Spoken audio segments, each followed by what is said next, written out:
आदरणीय व्यासपीठ गुरुजन वर्ग माझ्या नमस्कार. नागरिकांसाठी आपल्या सर्वांना माझ्याकडून स्वातंत्र्य दिनाच्या उत्कृष्ट शुभेच्छा.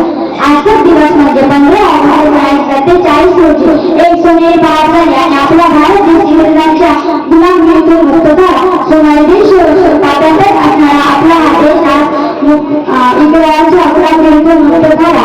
पण मित्रांनो, आपल्याला स्वतंत्र इतकं सहजासहजी मिळाले नव्हते.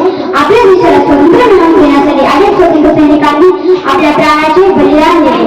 देश सेवा हे एकमेव स्वप्न डोळ्यासमोर ठेवून आपल्या देशाच्या स्वातंत्र्यासाठी भगतसिंग, राजगुरू, सुखदेव असे महान देशभक्त असत भारताला दिले. महात्मा गांधी, लोकमान्य टिळक, नेताजी सुभाषचंद्र बोस, गांधी, झाशीची राणी अशा अनेक महामानवांनी आपले संपूर्ण आयुष्य स्वातंत्र्यासाठी पणाला लावले. यांच्यासाठी आणि क्रांतिकारकांच्या त्यागातून व बलिदानातून आपल्याला हे स्वातंत्र्य प्राप्त झाले. म्हणूनच आजचा हा दिवस आपल्यासाठी खूप गौरवशाली आहे. आपल्या देशाच्या स्वातंत्र्यासाठी रणसिंग नमवताना या स्वातंत्र्य सैनिकांनी आपली जात धर्म टाळला नाही. अनेक जाती धर्माच्या लोकांनी एकत्र येऊन सुमारे 150 वर्ष इंग्रजांच्या गुलामगिरीतून मोठं निघालेला आपल्या भारत मातेला स्वातंत्र्य मिळवून दिले. म्हणून त्यांच्याकडून आपण प्रेरणा घेऊन आपली जात धर्म भेद विसरून आपल्या देशाच्या प्रगतीला हातभार लावला पाहिजे.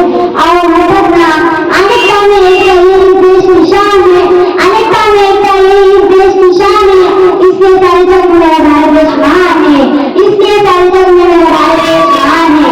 निश्चितच भावी पिढी म्हणून आपल्या देशाला अधिक बळकट बनवण्याची जबाबदारी आपल्या खांद्यावर आहे. त्यामुळे या देशाचे भावी नागरिक म्हणून आजच्या पावन दिनी आम्ही आपणास ग्वाही देतो आणि सर्व राजकारणाचा भेद विसरून आपल्या देशाची एकता टिकवून ठेवण्यासाठी नेहमी प्रयत्नशील राहू. एवढं बोलून मी माझे भाषण संपवते. जाताना एवढेच म्हणते की ना जियो धर्म के नाम पर, ना मरो धर्म के नाम पर, ना जियो धर्म के नाम पर, ना मरो धर्म के नाम पर, इंसानियत ही धर्म वतन का बुझियो.